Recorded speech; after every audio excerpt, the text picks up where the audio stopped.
Very and sad.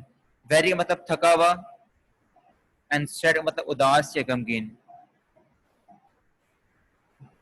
تو یہاں پہ شاعرہ کہہ رہی کہ such beautiful beautiful hands though heart were very and sad, یعنی کہ جو ماں کا دل ہے وہ تھکا ہوا بھی ہے, اداس بھی ہے, بوجھل بھی ہے. These patient hands kept toiling on, that the children might be glad. Patient کا مطلب یہاں پہ صابر ہے, یعنی صبر کرنے والا. ہینڈ سے مطلب ہاتھ ہوتے ہیں, تو پیشنٹ ہاں مطلب جن میں صبر ہو. ٹوئل, ٹوئل کا مطلب کہ ہارڈ ورک کرنا, محنت کرنا. تو یہاں پر شاعر یہ کہہ رہی ہے کہ thou heart were weary and sad. آپ جو ماں کا جو دل ہوتا ہے وہ تھکا ہوا ہو, اداس ہو یا بوجھل ہو, اس کے باوجود بھی ان ہاتھوں میں صبر ہے, وہ برداشت ہے. اس نے اپنے اندر وہ برداشت پیدا کی ہوئی ہے, اور اس برداشت کی وجہ سے بھی وہ محنت کر رہی ہوتی ہے تاکہ بچے خوش ہو جائیں, اس سے بچوں کو خوشی ملے, اس کے بچے خوش ہوں. وہ اپنی تکلیف کو برداشت کر رہی ہے, ہارڈ ورک کر رہی, گھر میں محنت کر رہی ہے, اپنے آپ کو تکلیف میں ڈال رہی ہے, وہ ورک قسم کی تکلیف کو برداشت کر رہی ہے, لیکن پھر بھی ان میں صبر ہے, اور بچوں کے لیے وہ سب کچھ کرنے کو تیار ہے. I almost weep when looking back to the childhood distance day. میں تقریباً میں رونے لگ جاتا ہوں, میں رو جاتا ہوں جب میں اپنے ماضی کو یاد کرتا ہوں, اس بچپن کو, اس گزرے دن کو یاد کرتا ہوں, تو میری آنکھوں میں آنسو آ جاتے ہیں. I think, میرا خیال ہے کہ how these hands rested not when mine were at their play. میرا خیال ہے کہ یہ جو ہاتھ ہیں, میری والدہ کے جو ہاتھ ہیں, انہوں نے کبھی بھی آرام نہیں کیا جب میرے ہاتھ کھیل میں تھے. جب میں کھیلتا تھا, اپنے سرگرمی میں موجود تھا, تو میری ماں کے ہاتھوں نے کبھی آرام نہیں کیا, کبھی بھی ریسٹ نہیں کیا, جبکہ میں اس وقت مصروف تھا اپنے کاموں کے اندر, اپنی کھیل کود میں, اپنی سرگرمیوں میں. لیکن میری ماں کے ہاتھ کبھی نہیں رکے. وہ صبح شام میرے لیے کپڑے دھوتی, کھانا بناتی, کپڑے استری کرتی, میں ضروریات کو پورا کرتی. نہیں کہ ہر تمام میرے جو زندگی کے معاملات ہیں ان کو سب کچھ ٹیکل کیا ہوا تھا, لیکن کبھی ماں کے ہاتھوں نے کبھی آرام نہیں کیا, جبکہ میں اس دوران اس وقت اپنی کھیل کود میں, اپنی سرگرمی میں مصروف تھا. سچ بیوٹیفل بیوٹیفل ہینڈس, ایسے حسین حسین ہاتھ. They are growing feeble now, اب ماں جو ہے بڑی ہو چکی ہیں, اب وہ کمزور ہو رہی ہیں. فیبل سے ہمارا کمزور ہے, اب وہ بوڑھے ہو رہے ہیں. وہ جو ہاتھ ہیں والدہ کے, ایک عمر کو پہنچ چکی ہے, اب now she has become aged, so now her hands are getting weak and feeble. اب ان کے ہاتھ جو ہیں بوڑھے ہو رہے ہیں, کمزور ہو رہے ہیں.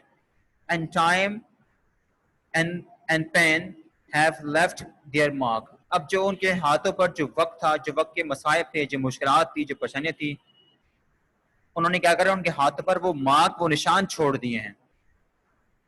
On hand, ان ہاتھوں پر. And hard and grow. تو یہاں پہ شاعر یہ کہنا چاہ رہی ہے کہ اب ماں کے جو ہاتھ ہیں وہ کمزور ہوتے جا رہے ہیں دن بدن, کہ وہ بچپن سے لے کر اب تک ہماری دیکھ بھال کری ہے, ہمیں کھلا رہی ہے, ہماری پرورش کری ہے, ہماری ضروریات پوری کری, ہماری تمام جتنی ضرورتیں کر کے پوری کری ہے. اب وہ جو انہوں نے ایک وقت گزارا, جو ایک تکلیف انہوں نے برداشت کی اپنے ایک وقت میں, دور میں, اب اس تکلیف نے کیا کرا, ان کے دل پر, ان کی جو ان کے ہاتھ ہیں, ان کی جو براؤ ہے, جو پیشانی, ان پر نشان چھوڑ دیے ہیں. الاس, الاس, افسوس, افسوس. The nearing time, یعنی کہ ان قریب جو وقت آنے والا وقت ہے, جو وقت ابھی آئے گا,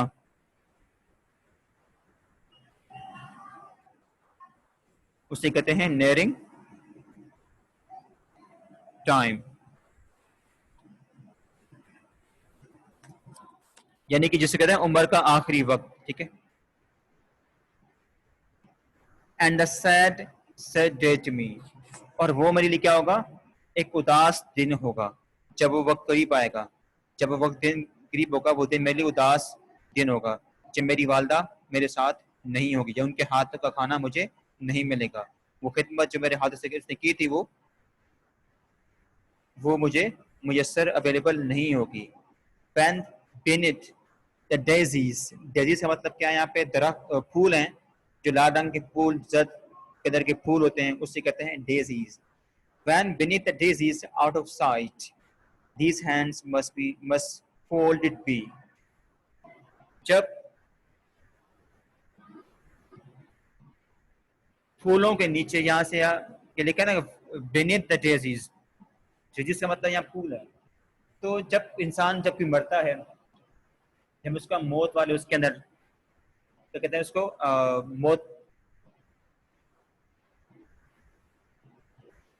جب اس کا گوشت میں لیتی ہے جب ہم اس کو اتار رہے ہوتے ہیں قبر کے اندر تو ماں کے جو اوپر وہ پھول ہوتے ہیں وہ وقت ہوتا ہے جب ہم کسی مورتی کے اوپر پھول رکھتے ہیں. پھر وہ یہاں ایک اور بات لکھی کہ آؤٹ آف سائٹ پھر ہمیں وہ ماں جو ہے ہمیں کہیں نظر نہیں آ رہی تھی یعنی کہ ان کا جو نظارہ ہے وہ ہمیں کہیں نہیں دکھ رہا ہوتا.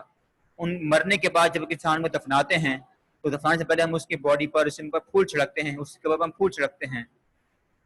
تو یہاں پہ کہتا ہے کہ فین بینیتھ دی ڈیزیز جب مرنے کے بعد جب ان کے پر پھول رکھے جائیں گے she will be out of sight جب وہ نظروں سے اوجھل ہوگی جب ہمیں کہیں نظر نہیں آ رہی ہوگی ماں. These hand must fold be تو یہاں کہنے کا مطلب یہ ہے کہ ان کے ہاتھوں کو بھی ضرور تہے ہونا چاہیے یعنی کہ ان کو بھی فولڈ ہونا چاہیے. اب یہاں پہ شاعر ہے کہ now she is know more with us اب ہمارے ساتھ بالکل نہیں ہے اب وہ ہاتھ دستیاب نہیں ہیں اب وہ نظروں سے دور ہیں اب میں جہاں کی نہ نگاہ دوڑاتا ہوں مجھے کہیں نظر نہیں آتے ہیں because now she has died اب وہ مر چکی ہے میری اس کی جو والدہ ہے وہ دنیا میں نہیں ہے اب وہ ہاتھ کہیں نظر نہیں آ رہے ہیں اب پھول جو ہے وہ she is under the disease now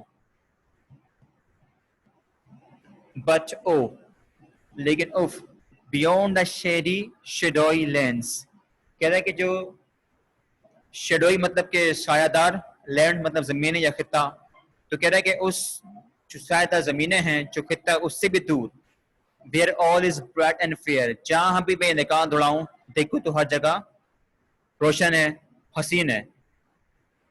I know full well these dear old hands اور میں اس بات کو اچھی طرح سے جانتا ہوں ان ہاتھوں کو اچھی طرح سے جانتا ہوں کہ جو کہ بوڑھے ہیں خوبصورت ہیں پیارے ہیں. will palms of victory bear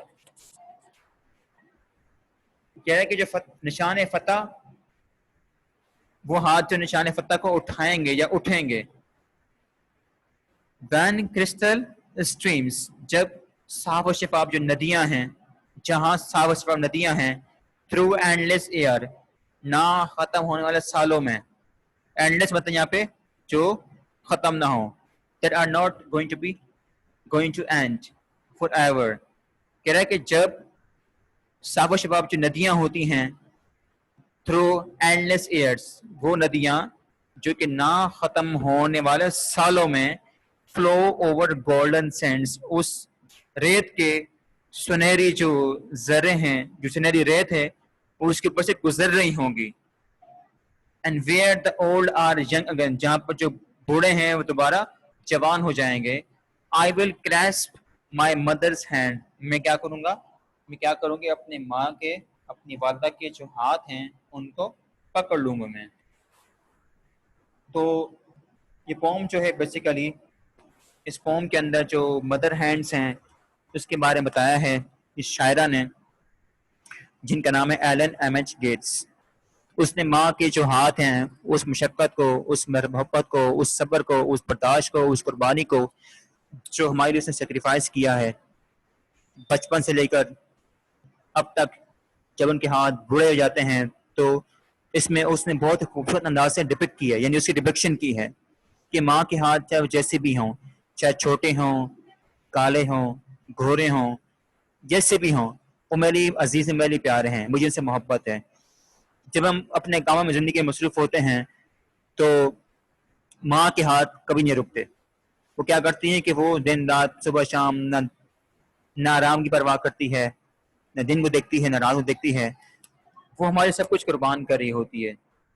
ہم اپنی زندگی میں مصروف ہوتے ہیں، اپنے کاموں کے اندر، اپنے کھیل کے، لیکن ماں کے ہاتھ کبھی رکتے نہیں ہیں. وہ بچوں کے لیے اپنے آپ کو قربان کر رہی ہوتی ہے، کیونکہ ان کے ہاتھوں میں صبر ہے، وہ برداشت ہے جو اس کے اندر موجود ہے. وہ دن رات ایک کر کے محنت کرتی ہے. اگر ہم رات کو 12 بجے بھی گھر لوٹے تب بھی وہ ہمارا انتظار کرتی ہے، اور ان کے ہاتھ رکتے نہیں ہیں. تو ان خوبصورت ہاتھوں کو شاعر نے بیان کیا، بتایا ہے کہ وہ ہاتھ کتنے حسین ہیں، وہ کتنے خوبصورت ہیں، جس ہاتھوں سے ایک ماں اپنے بچوں کو پالتی ہے، اس کی دیکھ بھال کرتی ہے، اس کی پرورش کرتی ہے، اس کی ضروریات پوری کرتی ہے، اس کے کپڑے پہناتی ہے، اس کے کپڑے دھوتی ہے، اس کی تمام ضروریات پوری کرتی ہے. تو اس فارم کے اندر اس نے ماں کے جو ہاتھوں کی خوبصورتی ہے، جو سیکریفائس ہے، اس کو ڈیفائن کیا ہے. اور یہ اس کا ایک مین تھیم، ایک مین آئیڈیا ہے جو ہمیں یہاں سے ملتا ہے اس فارم میں.